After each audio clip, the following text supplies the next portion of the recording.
Deus, Espírito Santo, nos abençoe, nos ilumine, como queremos meditar na sua santa palavra, especialmente no texto do Evangelho, na história da salvação.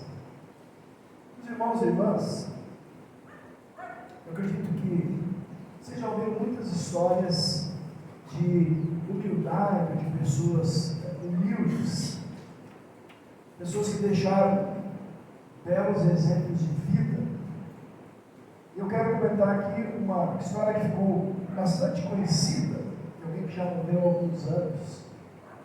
O senhor é chamado Nelson Mandela, líder sul-africano que morreu em 2013.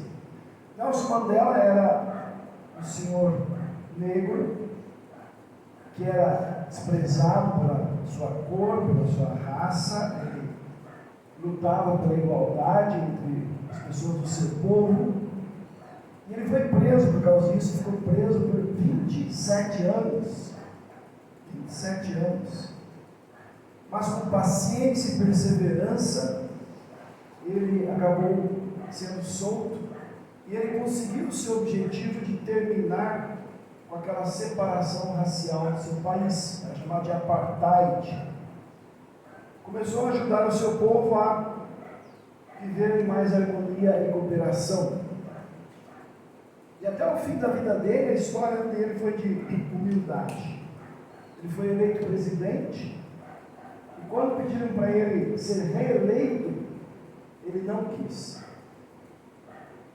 E ele escolheu ser enterrado, quando morresse, na vila humilde lá no interior onde ele havia nascido. E assim aconteceu. Então é uma história muito bonita, de alguém que sofreu, mas nunca foi orgulhoso, mas sempre foi humilde e serviu ao próximo. Hoje, nós também celebramos uma história que é outra história de humildade maravilhosa.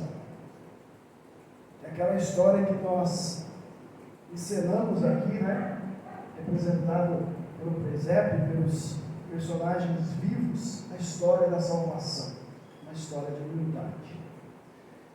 E esse texto que a gente ouviu hoje, ele é bem resumido, para contar essa história.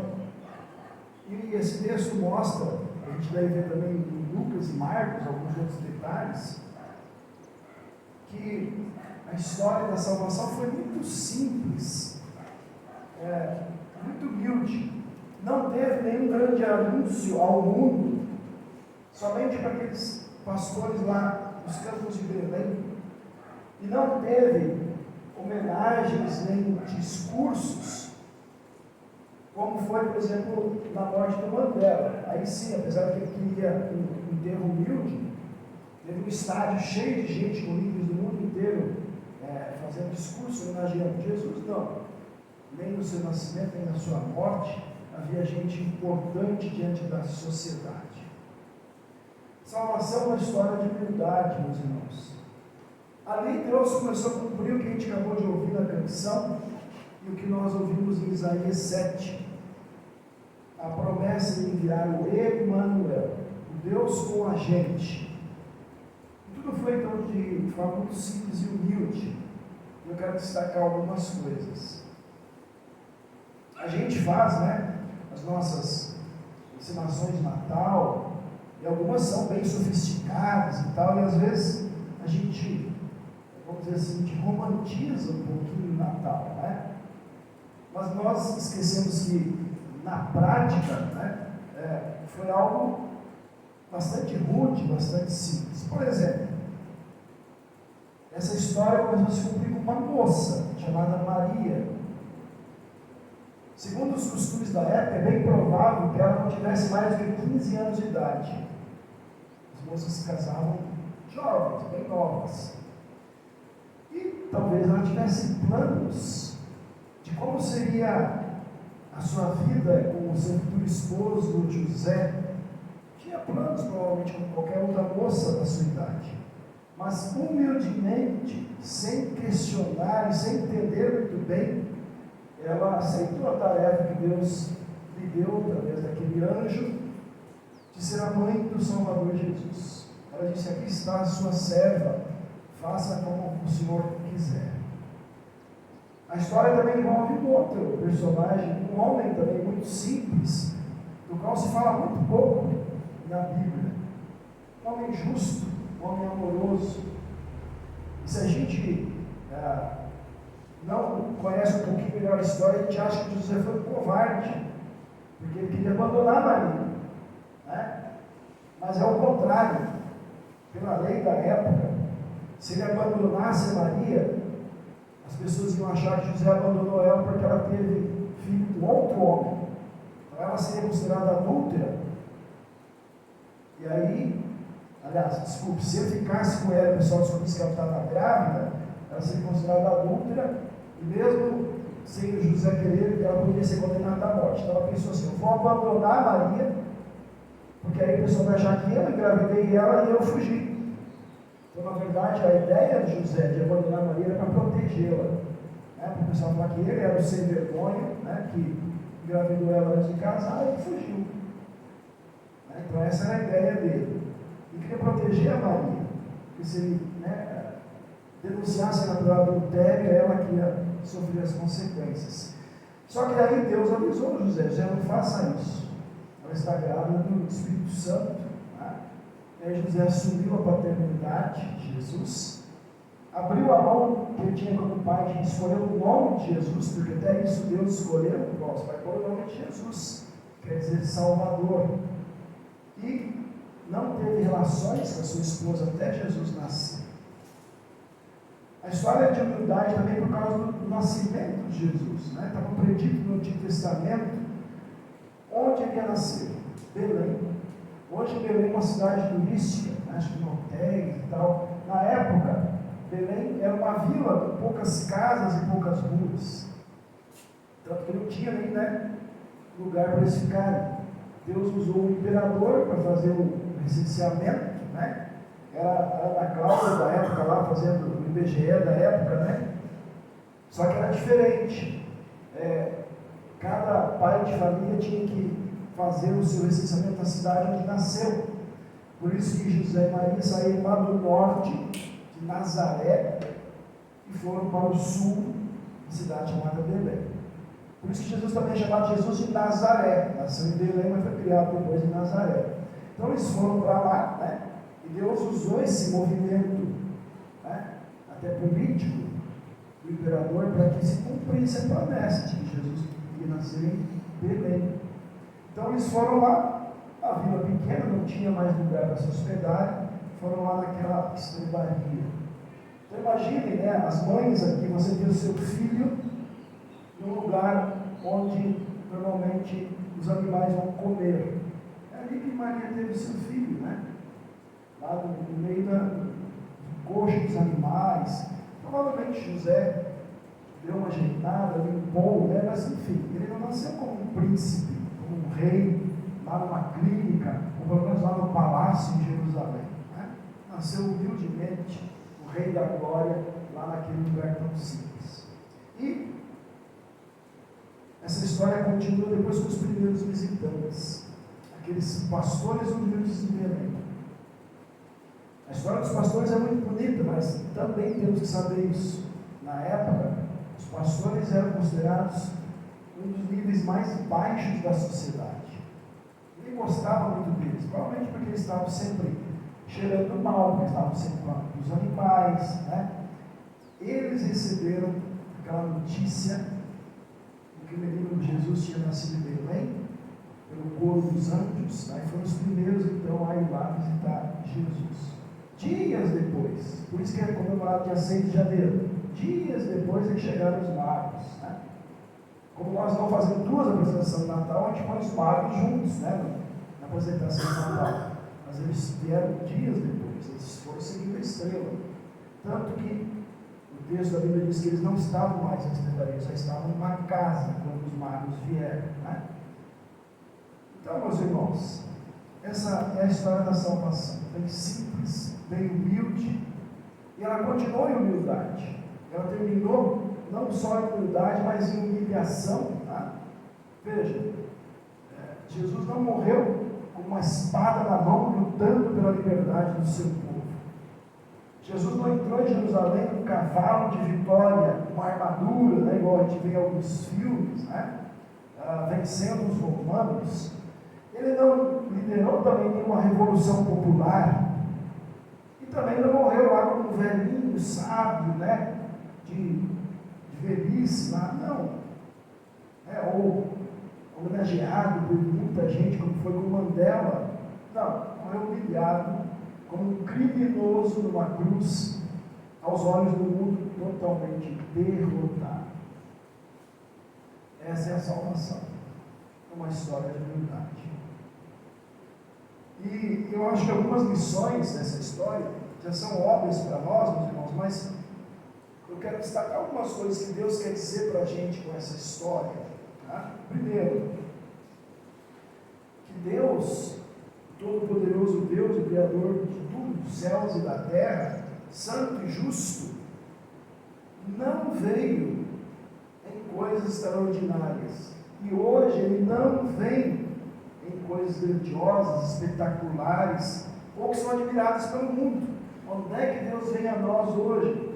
Irmãos, Ele veio lá naquele casal simples, Maria e José, nessa Maria e numa cruz, e hoje Ele vem em coisas simples também, como a água do batismo, como no livro chamado Bíblia, como no pão e no vinho da Santa Ceia. Esse Deus, em vez de Ele vir ao mundo já adulto, né, sem ter que passar por tudo que a gente sofre aqui no mundo, né, podia ter vindo num carro dos anjos já aqui com 30 anos de idade. Não, Ele escolheu passar 9 meses na barriga da sua mãe, como nós passamos, né, usando uma expressão, né, que a gente usa, Ele nasceu pelado, sem dentes, sem saber andar, como qualquer um de nós, né, e sem cabelo, provavelmente, ou bem pouco. Ele teve que aprender a andar, a comer, a falar, né? Passou por todas as etapas que nós passamos, adolescência, juventude, vida adulta, né? Ele sentiu tudo que a gente sente. A única diferença é que ele nunca pecou, apesar de ser sempre tentado. E ele é aquele que, em vez de vencer o diabo com poderes espetaculares, né? Vencer o mundo, o pecado, com um raio laser, com alguma arma celestial, o que ele fez? Ele cumpriu a lei no nosso lugar. Ele obedeceu os mandamentos no nosso lugar. E ele obedeceu pai e mãe, mesmo sendo Deus.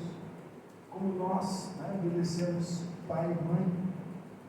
E ele recebeu depois na cruz o castigo que era nosso. Então, hoje, como eu já comentei antes, ele também não aparecem coisas assim agradáveis aos olhos humanos, coisas que chamam a atenção, né?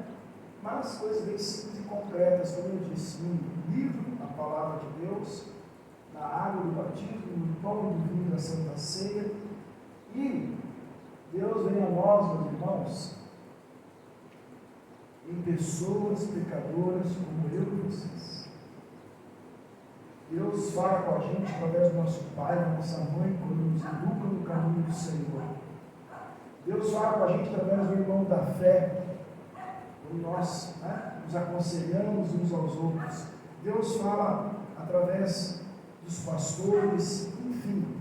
Deus vem a nós através de pessoas que anunciam para nós o perdão, a salvação, o amor de Jesus.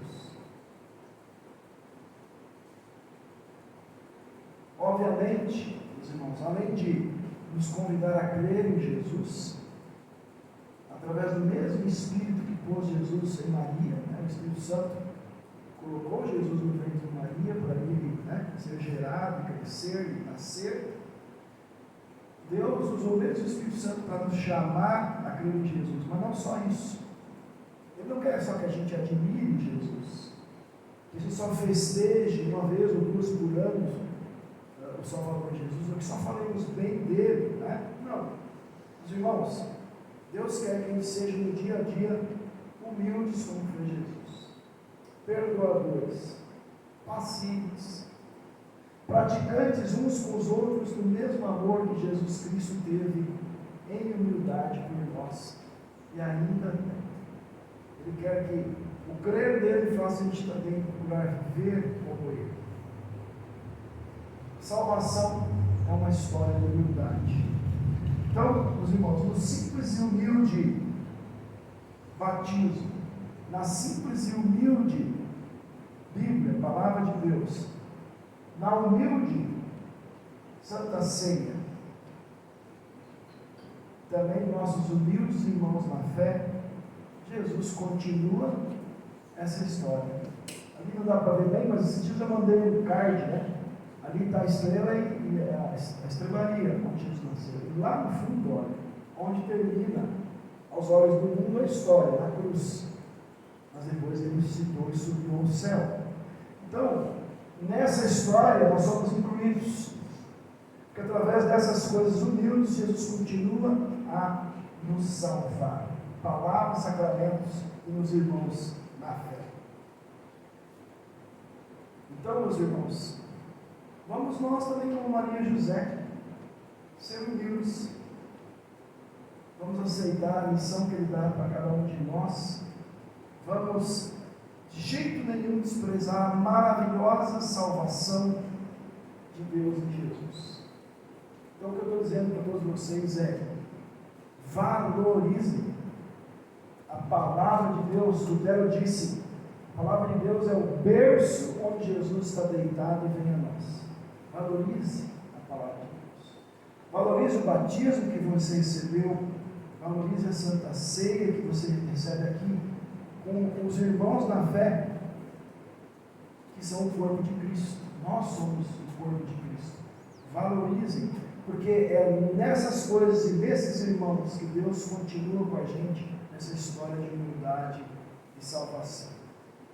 Vamos aceitar então a maior missão que Deus deu para nós, que é levar essa história para mais gente que ainda está sem rumo, gente que talvez só conhece realmente o Natal de Papai Noel, de festas, até ouve falar de Jesus, mas não sabe bem o que Ele é, muito menos crê nele.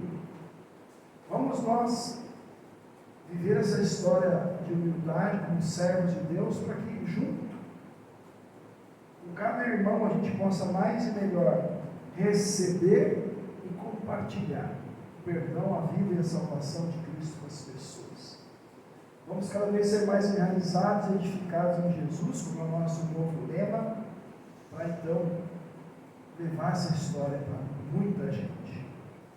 Meus irmãos, é isso que eu quero que vocês levem para refletir hoje, nessa semana. A história da salvação é uma história de humildade, mas é muito mais do que uma história humilde. Ela é a história da sua e da minha salvação.